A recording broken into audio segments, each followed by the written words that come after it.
Now, I'm going to show a little clip here. If you can bring up from the this. Let's go over here. There we go.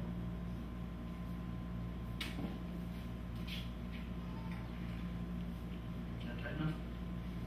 Too much more.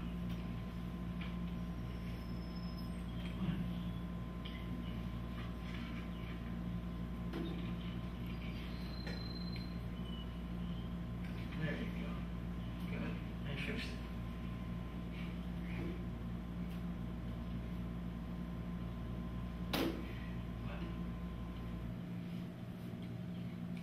You came here to die, didn't you?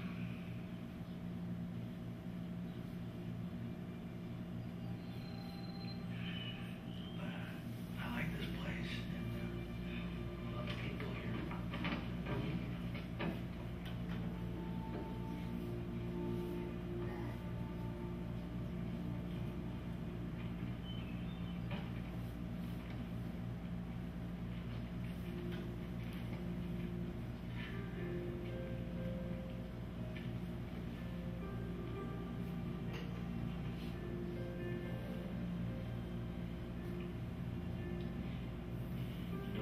If we were to put this apple down and leave it, it would be spoiled and gone within a few days.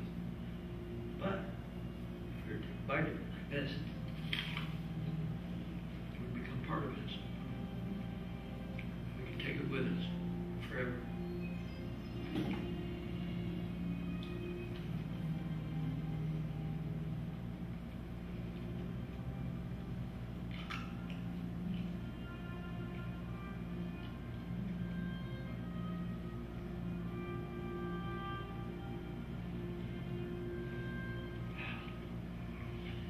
Everything is on its way to somewhere. Everything.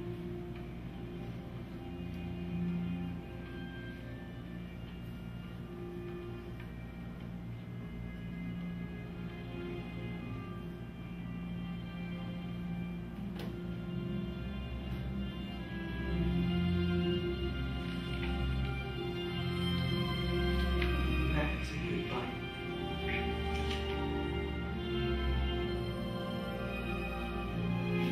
Stop there. Maybe know what that movie is? Phenomenon. Have you ever thought, often we don't realize that movies are often metaphors. What did John Travolta come there to do? Here. He came to die. Think about our journey as we talk about stories of faith. Who is it that came to die? Jesus comes to die. In the movie, he has this apple, and what does he talk about? What is it there for?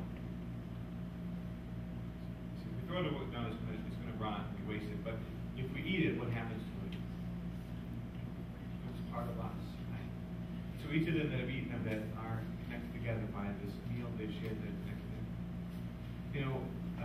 The story we tell of Jesus is that the God who comes down, who enters our world, who gives himself for us, and in his last night shares a meal, and it says, "This now, the bread you eat is my body, the wine you drink is my blood."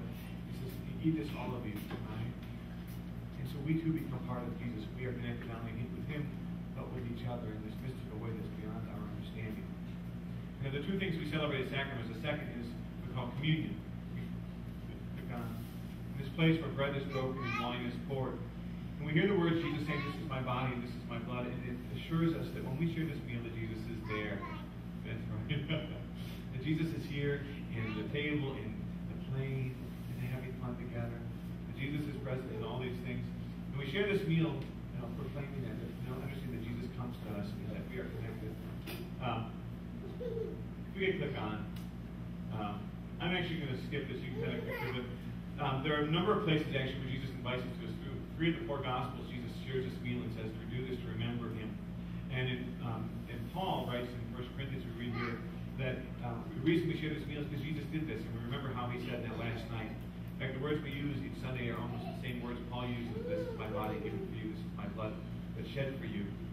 And what we understand, click on past this if we could, to the one more. There we go.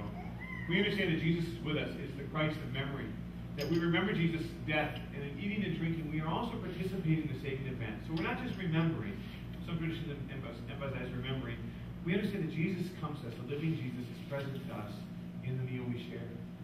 We also understand that the Christ of the present is here. We're not just participating in that which happened in the past, but Jesus who is alive comes to us, sharing himself in the meal and inviting us to share him with the world. And we also understand that Christ of the future is in this meal, that we taste of the promised kingdom when all of creation will be healed, and we become participants in bringing that day to fruition. Look on to the next. We have one more. Early in chapter 8. The meal is also called the Eucharist, which is Greek for Thanksgiving, and we share it in thankfulness on Sunday. You know, in the season of Lent, which is before Easter, when we remember that we're death, the season of remembering death, that Sunday is not considered as part of Lent because it's the day of the resurrection. It's the day when Jesus came to life again.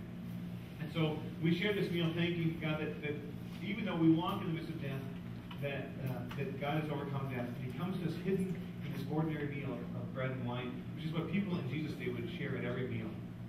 I want to share just a couple things as we finish our time on this, because the tradition that we've come from actually for a long time didn't allow us to have communion until we went through confirmation.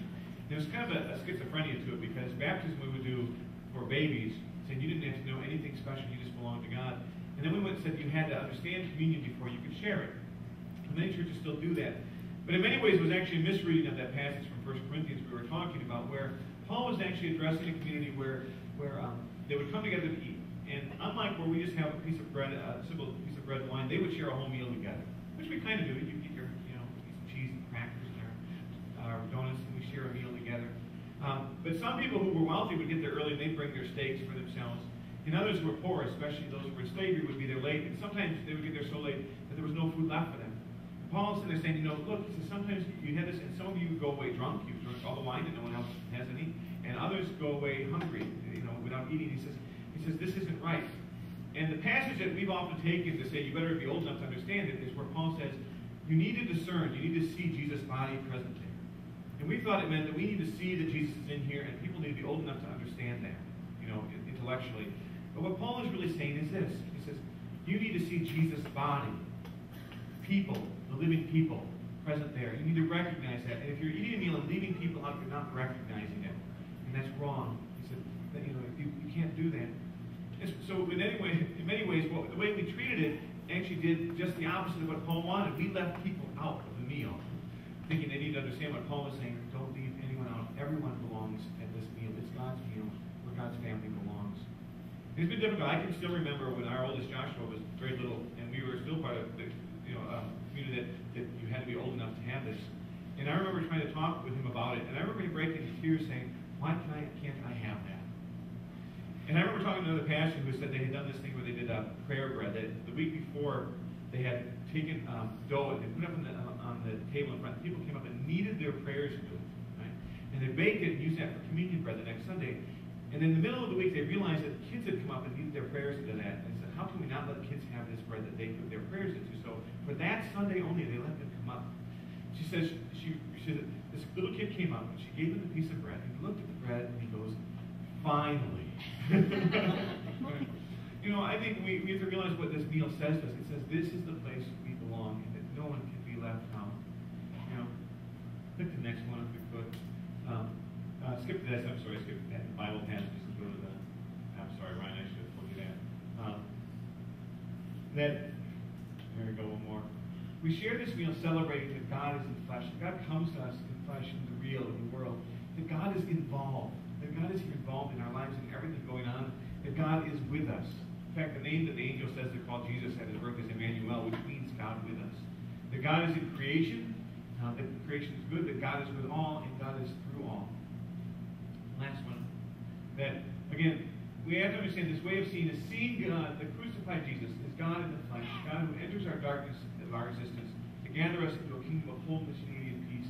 And that we see this God in all of creation, but especially or specifically in the water of baptism, in the bread and wine of the Eucharist. To understand that if God is here in this meal and in the water, that God is in everything in the world, and God meets us there. Or as Martin Luther said, he said, I know that God is here in this meal because I know that he's in my cabbage soup.